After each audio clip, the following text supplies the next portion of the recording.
বছর জুড়ে বাতাসে ভাসতে থাকে তারকাদের প্রেমের গুঞ্জন। দক্ষিণ ভারতীয় অভিনেত্রী সামান্তা রুথ প্রভুকে নিয়ে রটেছিল এমনই এক প্রেমের গুঞ্জন।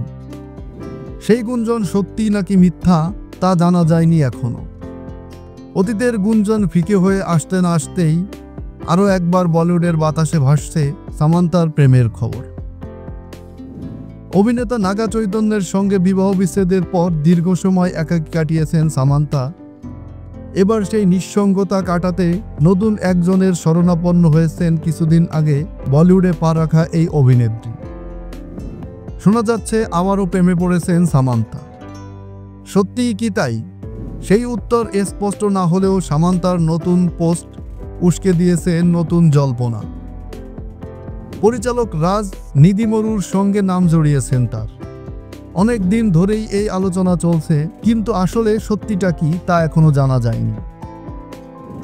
এদিকে শিগগিরই মুক্তি পাচ্ছে সামান্তার প্রযোজিত প্রথম ছবি শুভম, যেই সিনেমার ট্রেলার প্রকাশ অনুষ্ঠানে উপস্থিত হয়েছিলেন অভিনেত্রী।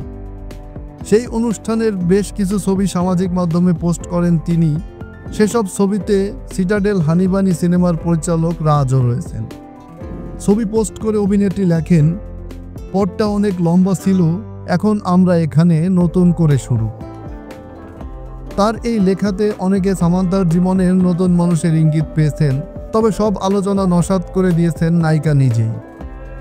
ইন্ডাস্ট্রির অন্দরে ফিসফিস শুরুর আগেই অভিনেত্রী স্পষ্ট জানিয়ে দিয়েছেন, নতুন শুরুর মানে হলো প্রযোজক হিসেবে তার নতুন যাত্রা শুরু।